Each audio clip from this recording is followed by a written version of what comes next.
मैं आपको दिलचस्प प्रसंग सुनाता हूँ। एक गरीब रबारी का लड़का होता है, वो रोज़ अपनी गाय और बकरियाँ चराने के लिए जंगल में लेके जाता है। और एक दिन वो दोपहर को खाना खा रहा होता है कि एक अनजान मुसाफिर आता है। बोलता है, भाई मेरे को भी कुछ भूख लगी है, कुछ खाने को दोगे क्या? बोलता कोई बात नहीं, आ जाओ भाई। अनजान है फिर भी बोलता है आ जाओ। बोला मेरी माँ ने एक रोटला दिया है, आधा तुम खा लो, आधा मैं खा लेता हूँ। तो बोला ठीक है। पहले दिन की बात है। दूसरे दिन दो मुसाफिर आते हैं, दो वापस वही बोले भाई हमको भूख लगी, हमारे पास खाने को कुछ है नहीं।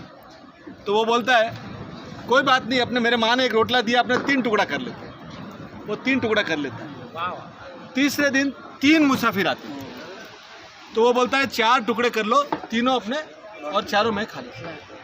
चौथे दिन 4 मुसाफिर आते हैं, तो वो बोलता है कि ये रोटला है ना, 4 टुकड़ा कर लो, आप खा लो, मेरी माँ शाम को मुझे खिला देगी, मेरी चिंता आप मत करो। तो चारों को खाना मिला। खाना खिलाते उसको उनसे प्रेम की बातें होने लग जाती। बोलता है कि भाई तमें कौन छो, आप कौन हो? रोज मुसाफिर आप लोग बढ़ते मेरे को बोलो, मेरी माँ मेरे को एक रोटला और दे देगी। अब बोले हम नहीं बता सकते हम कौन है। बोले नहीं बताओ तो सही। बोले हम लोग यमदूत हैं। हम लोग यमदूत हैं और नीचे किसी का प्राण लेने आते हैं, और तुमको बता देंगे तो तुम हमको कल से खाना नहीं खिलाओ।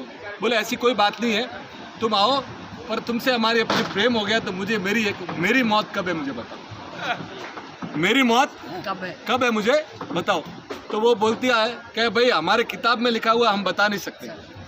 पर वो 4 में से एक को तरस आ जाता है। बोला यार तेरा खाना खाया है, तेरी मौत जिस दिन तू शादी करके आएगा और पहली रात जब अपनी पत्नी को मिलने जाएगा ना, उस समय तेरे सांप डसने से होगी, और जब तू सीढ़ी चढ़ रहा होगा तो वो सांप आएगा।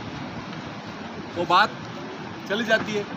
थोड़े दिन बाद उसकी शादी होती है, बारात जाती है, सुबह बारात जाके शाम को बारात घर आती है और वो जैसे ही सीढ़ी चढ़ने जाता है ना, तो वो सर्प वहाँ पे खड़ा हो। वो जो यमदूत आया हो तो वो सर्प आँख में से पानी डाल रहा है। तो वो तीनों वो जो साथ में थे बोलते रोता क्यों, अपना तो जॉब है ये। बोला नहीं, इस आदमी ने हमको खुद भूखा रह के खाना खिलाया था और आज मुझे इसको डसना पड़ रहा है। तो बोला कि अभी अपना जॉब है। तो वो सांप और फिर बोलता है कि देख भाई अभी आज मुझे तुझे डसना पड़ेगा। वो बोलता है मेरी प्रियतमा ऊपर बैठी है, मुझे 2 मिनट के लिए मिलने दे, फिर तू मुझे सांप से डस लेना, कोई तकलीफ नहीं, सिर्फ 2 मिनट। वो बोलता है कि ये दोनों का वार्तालाप चल रहा है। वो उसकी प्रियतमा अंदर बैठी सब सुन रही है। उसके आंख में पानी आना चालू हो गया कि मेरी पहली रात और मेरा हस्बैंड आज मर जाएगा, और मैं इतना दूर से तो इसके लिए आया। और ये सब बातें चल रही है तो उसकी जो प्रियतमा बैठी होती है उसके पीछे एक बड़ी खिड़की होती है, और खिड़की के पीछे से एक गर्भवती स्त्री जा रही होती है, और वो बहुत भूखी होती है। वो बोलती है कि ये कोई मुझे खाना खिला दो, मेरा पेट एकदम जल रहा है और अंदर मेरा बच्चा है और मुझे बहुत भूख लगी है। ये आवाज़ें ये प्रियतमा सुनती है।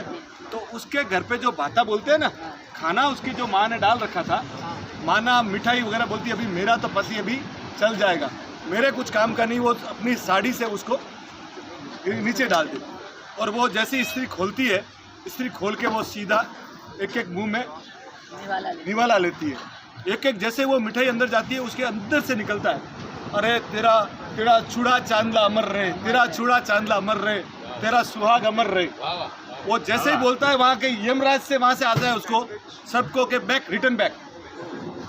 तो बोले क्या? बोले को इसको इतनी तगड़ी दुआ मिल गई है कि मैं भी मार नहीं सकता। तो ये नए साल में ज़िंदगी में सबसे ज़्यादा से ज़्यादा लोगों से दुआएं लेना, और ज़िंदगी में दुआ ही आपके काम आएगी।